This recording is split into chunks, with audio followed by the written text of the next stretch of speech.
any dear, this Sompa, dear.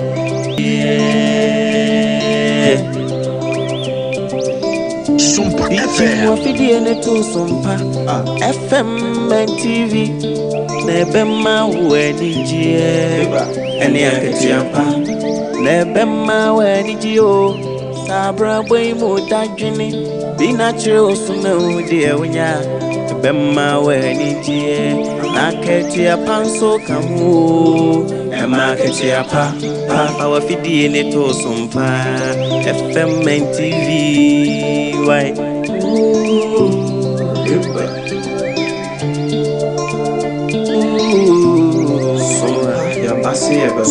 Yasim Sompa mani jeni Agya Appiah na unu wada Sompa de asit neimunu Agya Appiah.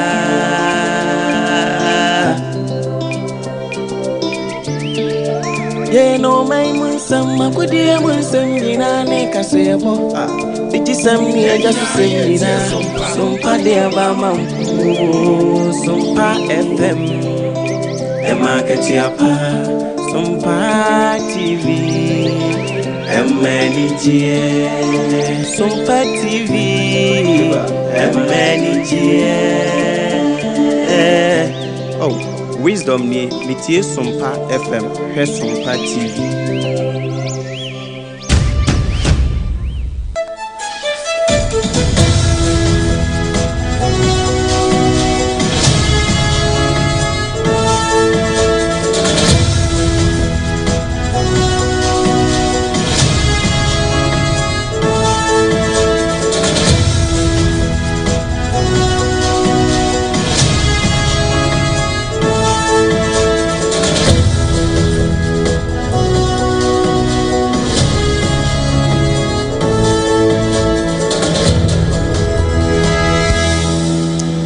Yepre mona to ewo Sompa 106.5FM Accra Dome Watermelon Street enenso kra ye Domi Dwada wo bobode akodwam ndwam no eho ene ebutuo ebo adwumasoro de asema dasa ewie eye weekends ensamo a yensa ntrofo wo monya adaje ate ho mpentenkwa wabɔ ne nyina so boa begu samufu animu a wone apesemakafo ne nyina ka wo motamapam no aso ho edi aso tie ayese takra no awiabre ben radio na tie bi sada ena okọ enimo nwoma no nso a Facebook eno nso etesa ahwehwe kwohwe bie ewo Sompa 106.5 awiabre ensema yede ban bi ene se achachafo nka bomu ko ye se wonom beti atua na mempene John Dramani Mahama ede ne mpabo akese asim ensembe na eboboba yede honsem ebrew Sadia galamse wamai empenimfo ewom ne timamufo nyina ni abrese wombeko de atia no wonma so China fo bi panchi age wom nema wom de di sa adwumai eno nso ye de honsem eba na small scale miners wom nso aka bi de aka ho a wom bo gold border baso se enhyehya wode ba no ebebo ma ene mongaranse enya de wombe sososo ye be konkransa na ye wura na tifi eho na timamufo bi ede asase nya nwam na anu ya disi ya wobaye ne empia ka bomu a womunya asase ase droba mu nsu anonnom eho nsam nso ye de ba to zu monako ye babo awura ho na womache ba mu abi ne to esisi ho no se tie nie wo che babasi a wa hye yi na de ne wo yo ye si echi ye de honsem eba enura mempeni Trump wone Putin nkrofo koshiae enne woni Zelensky enso ahia ewo St Peter's Basilica we ni ne nuano ne yaboabo ano se dumienu kase ebo a enne memena wiei ye bebe asi hu aho ede amawo na mom kai hunu se na mabaa so na bo tete wotwa asuoduru asuoja awie na ase bi wo ho a ye mfama 21st clinic the sciatica expert na memena wo mo ye adwuma enkorabata ni nyina fa ya de kwana kogya yaresa na sciatica ne de womo na akwada wo mu a wo hwehwe yare ne hunu yi na wo munya anu aduro nsoso eno achi haksa capsules na mixture o satamfo no eyem kuraduro ntikuro bi e woni paduanum no nonom na wo hontow ya pause o pause so afa pause papa etese Yas toothpaste na afi ne broso I friend say Yas toothbrush eno Leicester Company Limited for na ayo wonua say ya danse hu ne ma papa dia Nana Kojo Jesi Company Limited, Kobo Jesi Sempremo, Nenchani Yeko, Ghana Hadie, or Babia, YSM Framano, the Odisha Sia, Niadi Kwaku, Ewa Densi, Nenchan and a war. Was it then a wee, and your baby do Tretuano, Yama Dan Munyade, Electroland Ghana, was what on Crabata, or my moody, Babia or ho, and as they say, the year born who the Rupa attachment Crabatana Baxford in Chanho, electronics beer here, Uraho, na Jewo dear. Na Ebanesa. Ojo decoder no Sompa 106.5 baby FM akentra wawo okwa ubenya yen na wafa kase bi ente sanso a ene na wono me won kransa nyina efafiri Sompa 90.7 wono me wo tachiman eyabunu Easter hinkru no Sompa 106.1 FM ebia na wo sunwane bona hinkru eno ye Sompa 98.9 wono me wo doma manim eno nso efafiri Sompa 101.3 Sana wonu me watakwa enu ye Sompa 101.1 takura de dia Gateway to Africa hono ye Sompa 103.3 wonu me wokumase nyina santimantamu Sompa 93.1 NFA ayiko 100.9 so far de ama santiman no nyina Paris abrochimamu France ne yakoi eno no de ye Adamfopa radio www.somponline.com ensemi nyina ya bone bedde ya kwa kogu sa na akọ tuning nso a eno nso ye gina mu se franka awiei triple A mine Agya Appiah Apam Dadaa ena semofo yewura Prince Ataboaten ene kasebodemufo asansem no ho a wode ama me se mememfa mamo ma menna me hotia wamra na afi ensem no ne sre na basa ene ne dua nyina yentutuma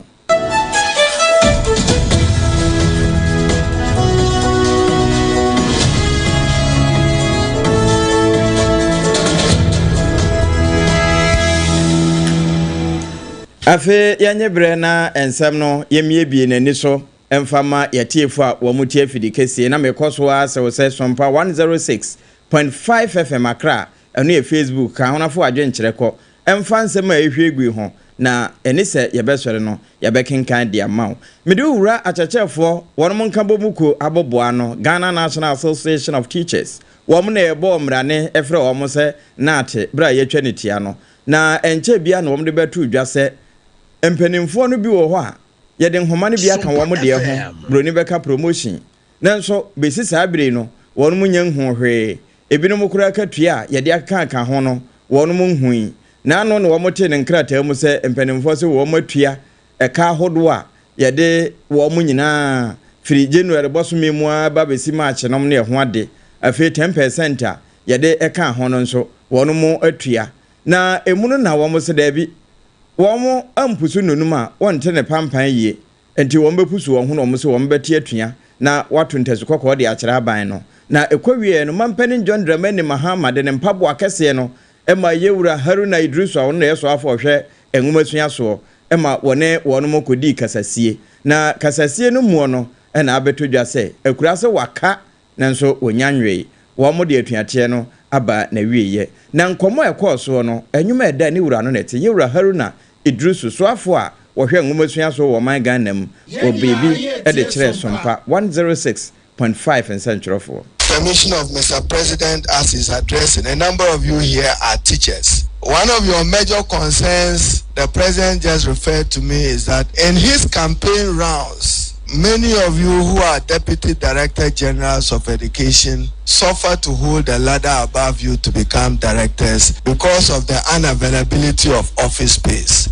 President John Dramani Mahama has directed the GES and the Ministry of Education that henceforth all those deputy directors be given their legitimate promotion, but accept that even without offices, they will still serve the GES in the capacity of directors. Accordingly, a decision of his legacy as president of the Republic of Ghana. Eno aswafo hwe nwumasua so na mempeni ne aswafo ni nyina di asia na wo kire botaye ntia wonu wo mohia na anisuade hu owo de moman yi ewo obi afam no na pani de sansemi atudwa eno nso ye bobi ma wo na ewieye no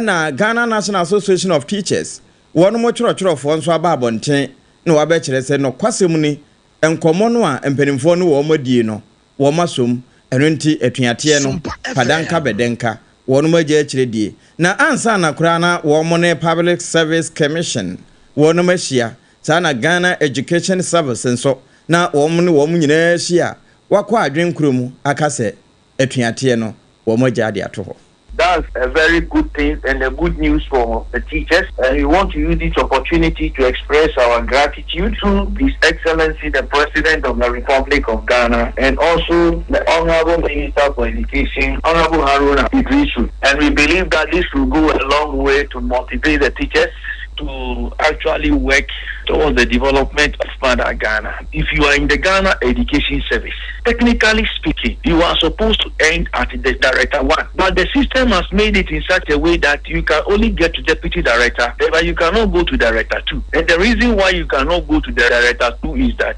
there should be 3 conditions under which you can go to Director 2. Number 1, unless an office holder who is on the Director 2 goes on retirement, nobody moves. Or the other thing is that the holder of the Director 2 office holder should resign. If that didn't happen, then there will be no promotion. Then the last one is that office holder should die. Then there can be promotion. We don't think that is how scheme of service are crafted. And so with the announcement coming from His Excellency, it's actually come to fulfill the tenets we have in our scheme of service. Now teachers can write to Director 1, and when they get there, anytime deputy directors are needed and we want to do the selection, they can easily become deputy directors and also director general, so that the issue of always going to the university to go and bring people there to come and head their service will be a thing of the past. So His Excellency the President, we say we are grateful to you and God bless you.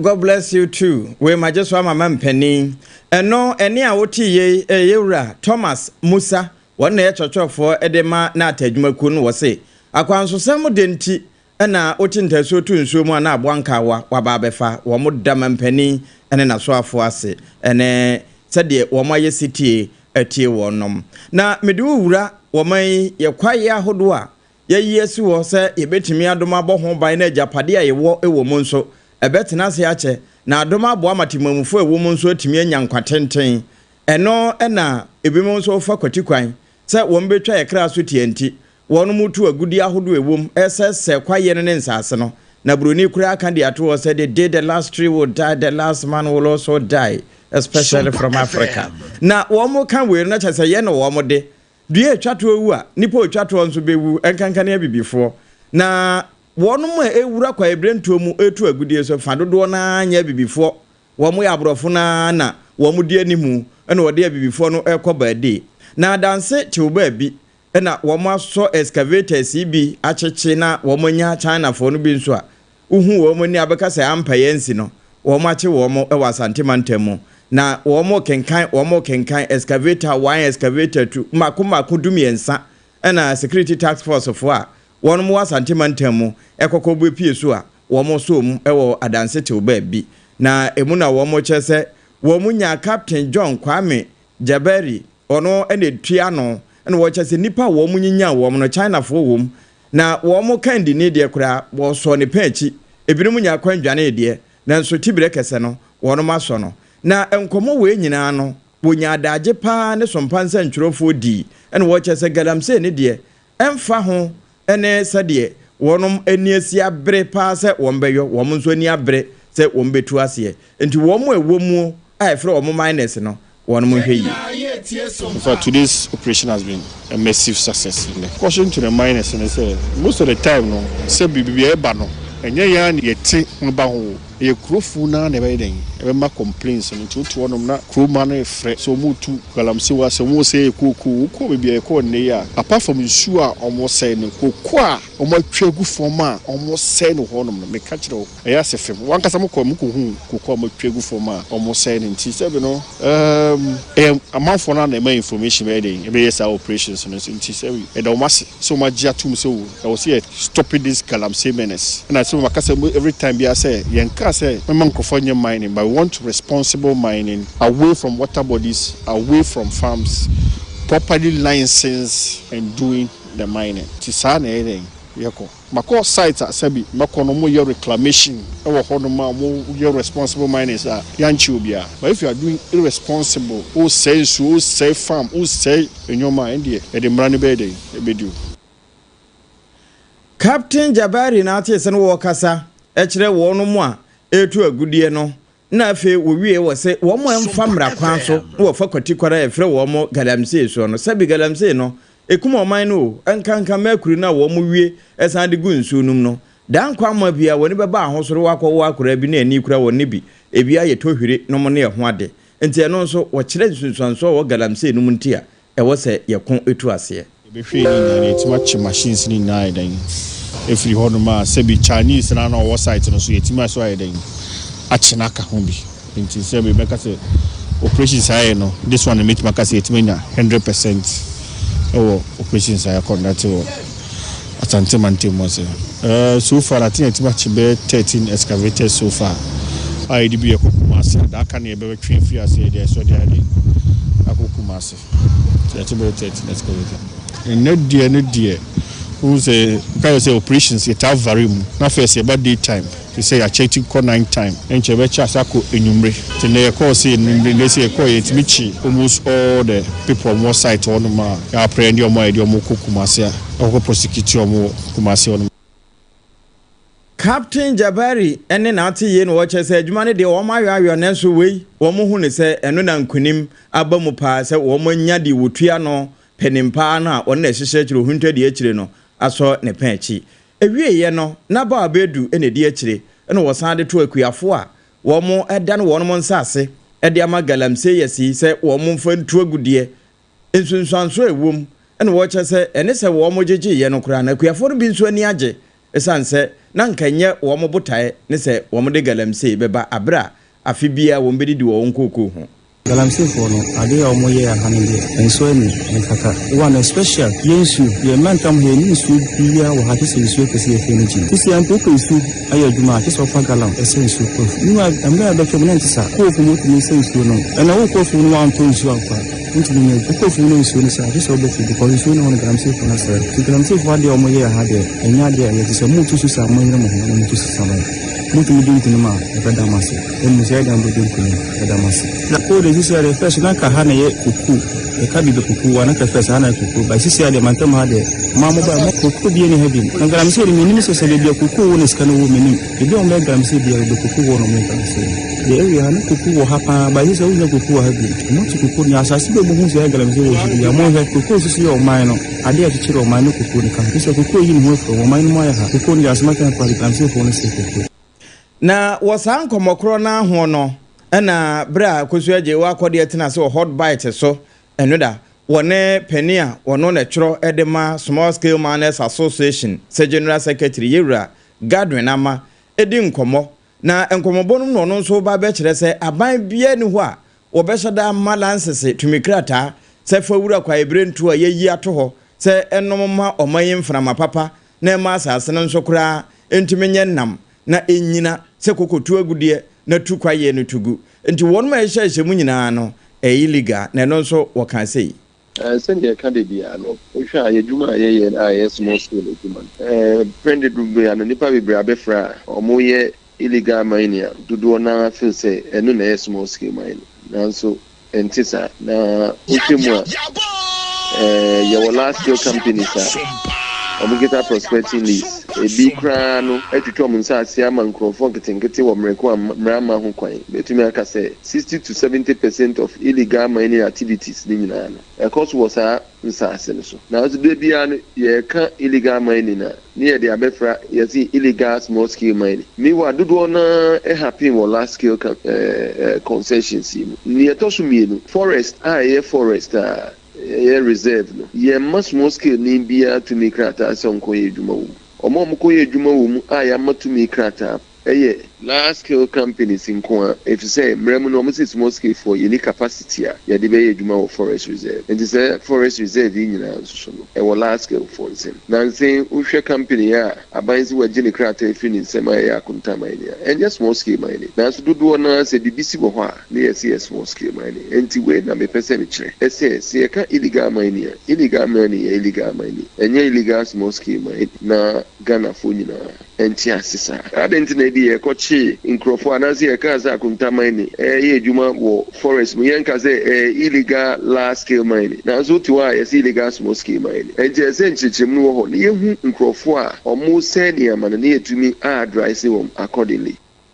And no, Yera Gardenama, where Church for Penny Dima, Small Scale Mining Association of Ghana. And I tell you, workers, we and Warbo Good Board about to say a buy and chain, and so then she say, and a butayano a day bano. Said ye be a bebwama woman were good dear to home, one more woman him, nephew or mine so, ne cacra was wonya, then said to me, I can dear to no home pong. Now, I buy and the Dika what be a friend good board. Good board, do you want the Buta and say, Bebwana, I regulate the good buying, etc. And I do one a friend of downstream operations. Now, Shima, I buy no to suffer against small scale miners,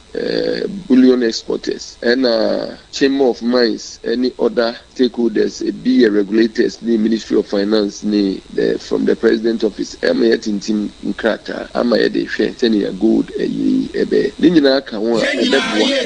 good ebe tono, Ama Ghana seed no afan into my pefra. Yensha simple no shema,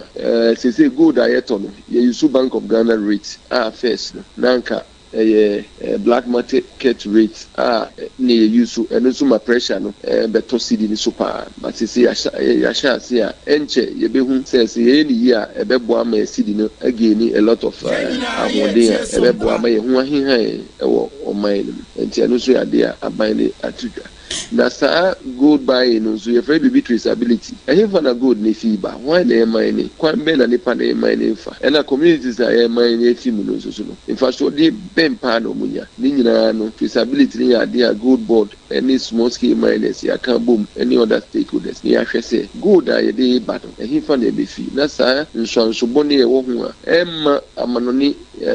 LBM for enter your good. You bet me aye. Near to me at all. Church for Edema Small Scale Miners Association of Ghana, Yera Gardenama, and Yatin Kana, Yem Free Galamse, so an FA, Young Concran Certifi, Bono East Mantanum. Nano ya, Oyobinium, and a Mampeni Ebony Din, said one may a bankratchy, a one potemho. Honorable Ifa Patrick, teacher Patu, and a Dodona de Bonamrane. Na in Sri Lanka, Yamese, Timamufu, what by to say Medina, Cocumpe, Timebunum. So na wo mo sua se akwan a yefre na akwampa wo mo ne bi enu achi wo mo akwafu ma banya kakra nkaja wo mo benu adie no nsunsu a wo mo de benua woni enantwi eneche enom na ene wo mo tira yeyie ama asase ase drobe mu nsu bo hoi won ma ba betu bi ama wonom na emu no abna ta agyanfu a Sompa FM nkransa wonu na edi akire na nsemi nyina wotoma ne yen Tobe piemo enkransa no fe wo bono apoye mantan mu a emputu juma pa de ebiabo mo na se de emputu juma enkoso ewo mansini mu no enya samketo atimamfu adi arho adi abobo na de nso a ho akwatwe ede amatimamfu enkransa no eye nsuo ensupai de timamfu ebre pa sebe ensutene wo ne moa enanum suo Enam suma nkronkra hodu a ensuo ho ayedin ade ama omo ede wo hawo adan DC ni MP nyame asi abehwe omo DC ni MP aka banchiri mu a enkroma kumakunum omo ahyase se wo mo ensuo pai bi so kuragin bi potable drinking water ibi enam suma nkrom yensa de sesi omo awie timi ebu Madina na afi kokrompe na Madina de je se enfie petepepe ensupa de na abo mo te se bedwonso abo akokom nam suma DC yi ewon kransan of eyonimanyamfo Ifa Patrick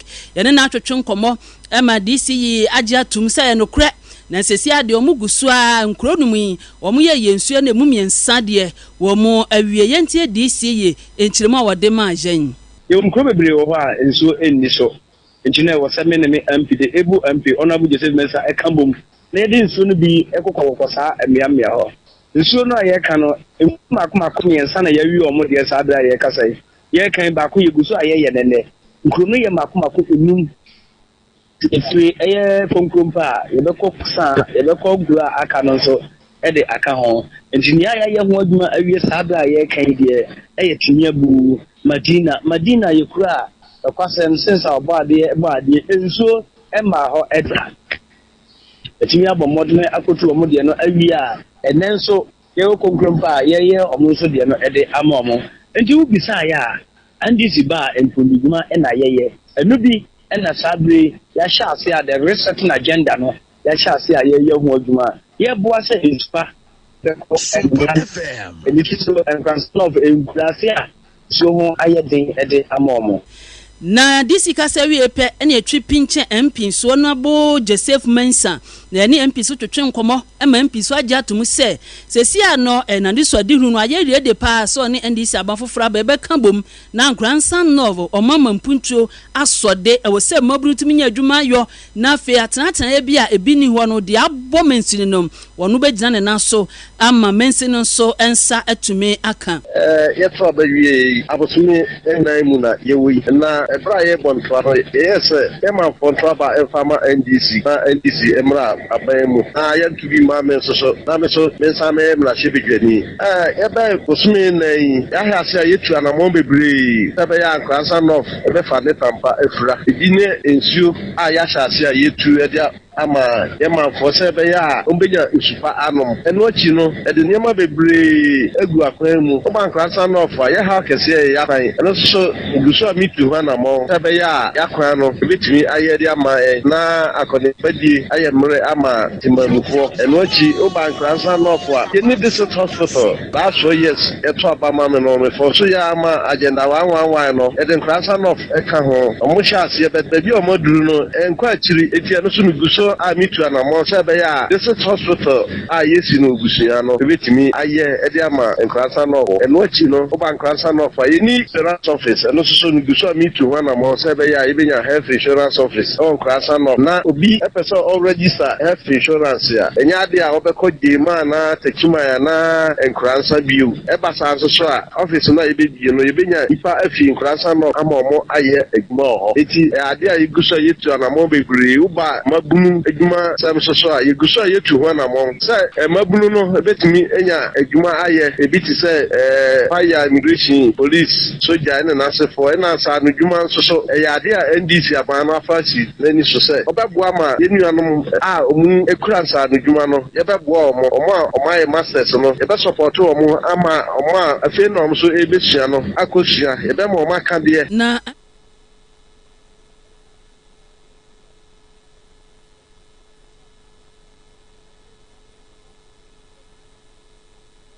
esua no so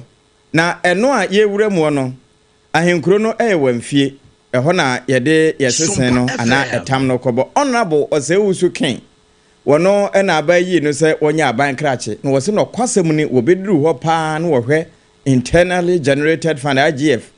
tonturowa bibia nim na nso ni nyinaa no yɛde gyawa na yɛde asoawo wɔne assembly foɔ no ɛbɛka wɔn tam abankyere ho na wadoma aboa hu kwampa wɔn bɛfa so a wɔn bɛnya biribi ɛde abɔ mansin ho ɛbra ama mampanin so anim abanyam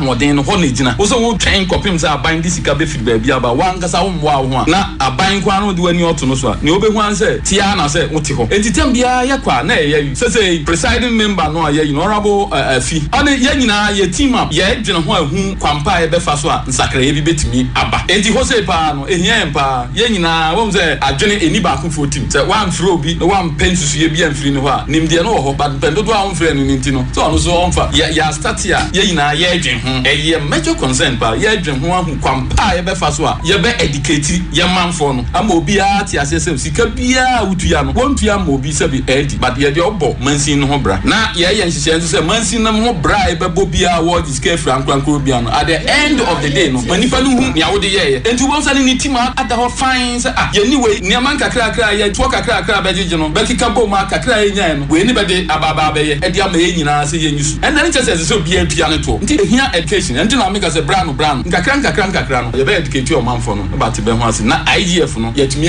improve no but for now there no kreni ye IGF there ene ye match kura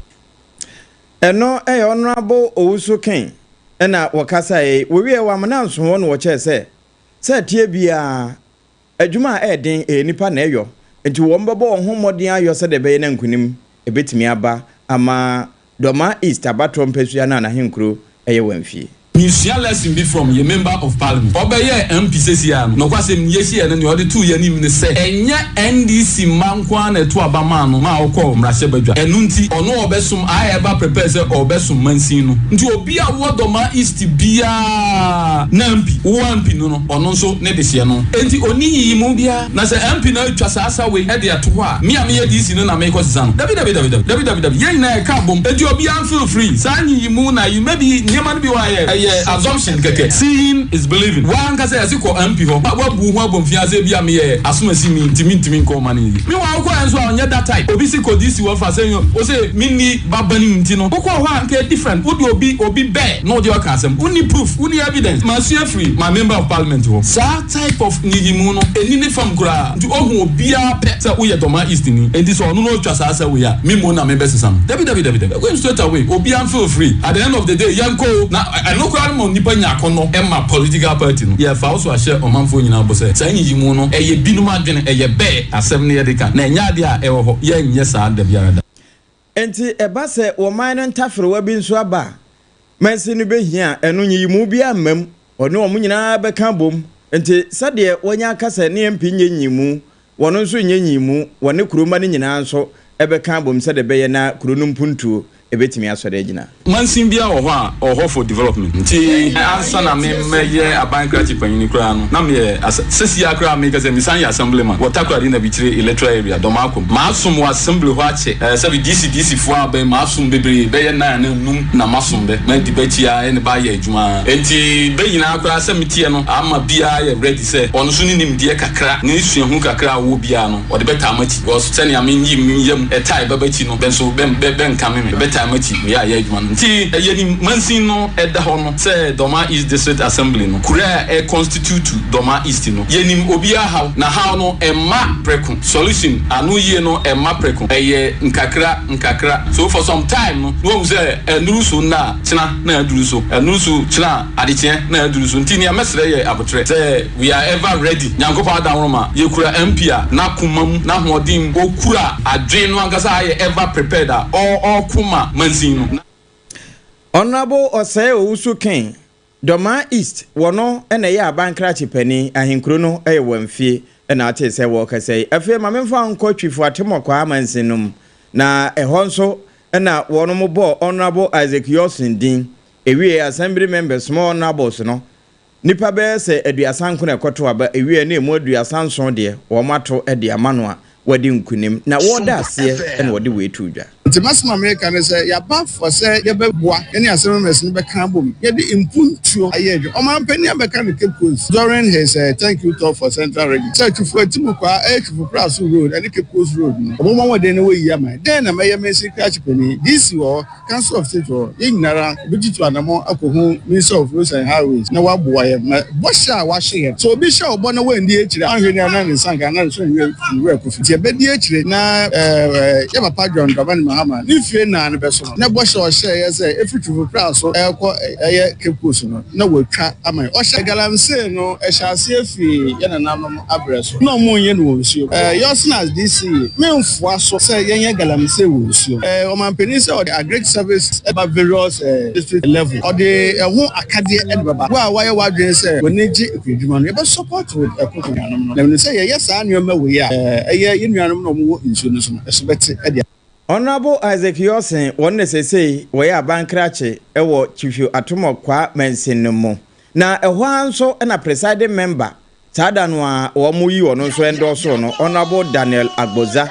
na wono so daase na eba sa assembly ho a ogina manuama kurumfo no wo se sabre ya wo moyi no no wo ka kire wo mo ka ho nyina sa assembly member se wono mo nka mom na wono mo moa se de be na enkunimu a eno ntimampani eyi wo mo no Intimimrem. how Baba say, I am not paying a coin before so I better rich your communities are a bimben. You do baby and not your house. A woman say, and send the about a local government, they don't provide a motorbikes. Now, the only mind for the same, no, because they do not their class say, they see how they wear the mestre, a minister or local government. Say, Basse, almost procure and us almost motorbikes that on our members are almost shed the one or think a crap. Motor, I bet me, Edia Queen, and personally bet me a boy. And Pempin, the I banner, I am not as I say, oh, my giant. Yes, a human, a pow, Opa, assembly, a human can see a generation, a kaya board, to media, you do and best was so, you just say, be a become, and best was so, and so I am not quite a him in his kind.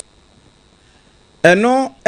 Honorable Daniel Agboza, one presiding member, Edema Chifu Atimokwa Menseno Assembly no. Afe yankwa ententem yenwuram ewa asantemantem na we Shannon so say rekanan ene twifiri mfimfini ene na afa ebre yen. Se yakọ de Ebenezer Usu ansa ho ne yekọ. Enkra yensa kan se abamu abi wo makoso ne penchi ewa atonso monako na uho sade abamu ano tweke ne yankasa wo abamu a wonyini. Obeka se oba pa ne tomba esisi ho ne se de esi woso no tumpus tululu no bia na yebusa se na benkatachi na wo woso ne tosa adan se oso ye gay na yebusa ne se ye fra osan o se kofi wo ye dan se mi ye gay enya asam ketwa na wo de kofi gay no yentie no bi mra ye fra se o ye den ye fra se o ye den koso ye fra se oh yeah, now so no. Yeah, brother, me. Oh yeah, now. Yeah, brother. Hey, shaking it. Shaking the bomb. Shaking the bomb. Yeah. What's up? Oh yeah, there. Oh yeah, there. Oh yeah, there. Oh yeah, there. Oh yeah, there. Yeah, brother. Yeah, brother. Oh yeah, there. Oh yeah, there. Yeah, brother. Oh yeah, there. Yeah, to say eno kofi a o ma so no a na ententem mayanko Ebenezer Usu ansa ho na emusa se de ehuni no enye edited obe se doctored video bia na ye nokure ebe ma hai mejo so minia na kofi a wo mo bo wonsem a o treke ne to so wo ye gay atonsu monako nokure sa ade wedi nka beto dwa no na ye kra de nim se wo yo ba na wo no ankasa no etuoke ne to sa no eno na dam suma ye kopie mo ye ko hu se ade esi ampampa wo atonsu a chese wo no ankasa no wo chese wo yes wo manage chese se adwuma ge sem ya o ye wona na wabuku hotel atese wona na kwakwa kohyiam ewo ena ewo hotel ho aye abra hotel eno no ewo Monaco area ho na no eno na nam so ma se na mrantie no atete na apese wo mo cheno no wo ye den eno na tibepie mu ho na no atese wo ba ya wo ho atese wo twense nipa na wona ne baba bedi se adwumadie no ebeba na wono so na kese o matini ato adwumadie a wo mu baba be yeso no ena brantie bopire na kese o motie na wo mu edi ma na afansu so no be ka kese o mu le na kese enya asem ketwa e wo hotel na kese akwakwa ya homete sempa eti sese amro ka se de abrantie ne poti na ye fani kofini de ye pe baby poti a wote a na nka ne kiremu se wo ni sa atonso Monaco wona na mom o mu import free baby ne buy say enka oba be di juma di oba be di ni juma say gay guy no so fofia to ata bo dware abamo no wo bo chi na chese o mu sane magu no so na chese enya atem to na branche ba akokra wo video mu no o chese say oba ko se kuma se na esi e dey a branche a wo to ayire gasia wo so be gero wo ro aka se wo hu se ma akoso kuma ede e no no kwakwa di se adwumadie no enti ade se ye de ni die kira ya hwe ba bi kro potia abranchen woni abusa be say aso after say emranchen boro anamotuo be no watu e say wodi ko post anasa de no to so so ya hwe ba bi o tipoti ni ape ba bi kra wo ni ene na di nkomo afa anwema ekọ so wo dem wo ana adekode potia kan wo bi ma wo otimi ko pie mu wo e ma emranchen eye ne sa no ye pe no ni ene na di sa nkomo no e wo asantemantemase Oh yeah, wa kata po mo nya oni no meyo. E chere de de we. E chere de de o pe mi we. Ma mi awe so ya sa de no. Yo, esa de be. O ma mi awe so ya sa. Na ile tina o be ma nice boy we won sa. E friend ma man, on be ka. Eno eye wo mo ekwokwoti ye no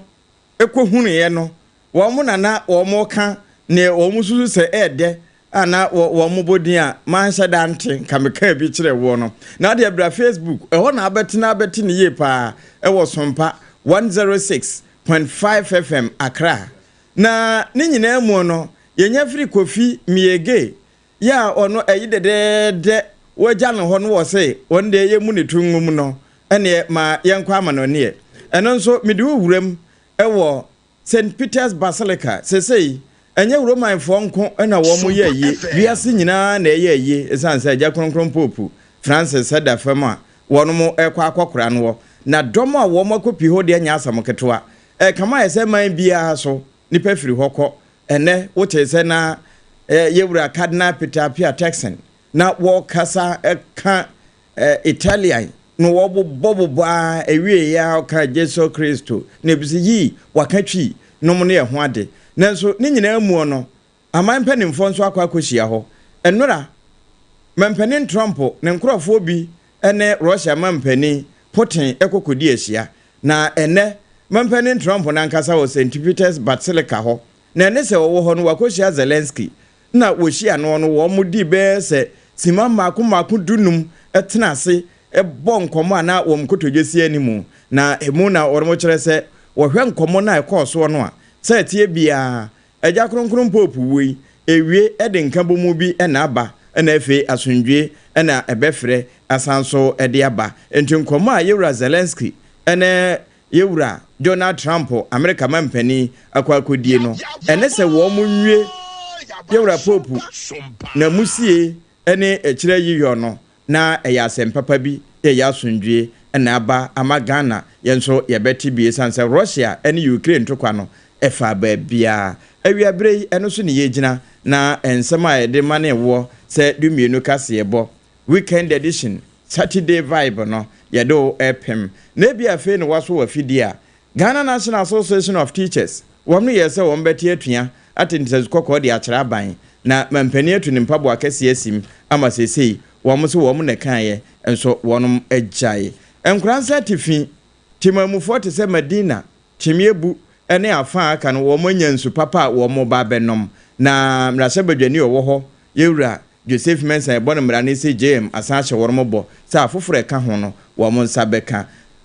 galamse kon no wo man yenyamre yegusu aye kon small scale miners wonom so wo mo sentenai wo mo tai abayachi te sa achache fum na ntweachi wo mbeboa amase atimi atukura awiabrei na ase bi wo ho a yemfama 21st Clinic, the sciatica expert. Dr. Sisters ne domo ye adwuma ne ewo Tantra Hill runabout no so kan hokọ fa ya de kọ na kọja yaresa scan nyina wo mutwa wo mu ye test ahodo a dokotafo ye ehu ya de na fe ye hu ya de no na yamo anu aduro no so highly efficacious unya kona se eyeyem kura wo mbema Haxa capsules na mixture e de aka aduro no ho se aduro nso ahyeta baabia ofa baabia ton bibiduro ene drugstore aduro bia okwa na so ope Haxa nemo woni mfinhia dumienu a wonnom bi saa na wafa afuro ana wo makoda no fo a wonso yenkamfo emma awiei pebro so papa bi ya de betwu se na mo atwena te Brighton eno saa no Yas toothpaste and the toothbrush ya wo mo Yas whitening wo ho na ye wo Yas herbal eno ne tukaka eno mukankan ene semporo Yas no ene nti ana wahye no nso we nyina echi no ye kwaso asan ka wo se ya pedansi o na nkurofo fi atenatuo ebedu baabi no wagye odin wo brono bia so eno nti na ye kan fama ase na Kojo Jesi Company Limited ekoba Jesi sempremo wo se adanse hu ne mapapa no na hyase en na wie nyina ne nchen na wonsa ebeka no wono nso Ghana ha wo baabia wa yesemframa wo kan ye ho awie ene ye besom wo Electroland Ghana wo mo ewo nkran wo mo ewukumase Sunwane Mankasim Cape Coast ena sesie wo mo bie kese e wotachiman eno ye backside nchen ho awie wutie nya ye nam Sompa 90.7 eno ye nkransa ɛhɔ ɛna atagyanfo ato amane ne firi Sompa 106.1 ɛno yɛ tachiman ɛna afei Sompa 98.9 yɛ sunwane Sompa 101.3 ɛno ɛyɛ wɔnom ɛwɔ manim asase paso do mahinkuro ɛna ɛfa afiri Sompa 101.1 yɛ takwa na no wɔ ahene champion DJ Kemmo ɛna afei Sompa 103.3 takorade Adamfopa radio Paris ɛne yɛ France ya Ayiko 100.9 Yokumase ɛna Sompa 93.1 babia 21st clinic wɔ no ɛwɔ ehwada braka timber market nkyɛn hɔ ɛhɔ nso wonse kan piaga sanitary part government wɔse NDC twe a ɛno nanu gisem na aka na wɔde ne nsa manum no sɛ wɔma baaba yo sɛ wɔka soap sanso nana akua moaboaten wɔ Ablekuma Central na wɔn deɛ wɔde happy birthday na ɛma Rebecca Amuzu afe nana akua moakoro na ɛno an wɔde nam baba Mahama wɔboase wɔse the news is blazing which is ɛhyehyɛ wɔ hɔ ɛwɔ wɔboase the golden city of Ghana. Special greetings to Honorable Bismarck Osei Akowua, first vice chairman of Boase East MPP. Ene afofre ka ho. Afe wonum nso a wotie e wo decoder no so. Sompa 106.5 enkran. Babia TV no e wo no nachi radio akese no wo no e ho ne ye wo bitie e wa betifi. Afe Sompa FM live eno de na num se YouTube na ye de wura. Ena afe www.sompaonline.com ensemi nyina egu ho triple man Agya Appiah Apam Dadaa me na awie yewura taboaten wo pia kase ebode mu fo atiko se monkoka no ho na ensem no nyina momoaboa no mfa ma no na won kenkan ena mekenkan ye ede eboa ma obrempo no wo hene yire ene ekobagye sisempre mo nso won mo ka me ho a huboa mo me e wo studio ha wote ye nkan wo akirikiri na bencha ye kɔ yebesa ba nwumre na nwumre de wafono yo ya esere wada ye modransa sanse de egu apono so no wosen beti firi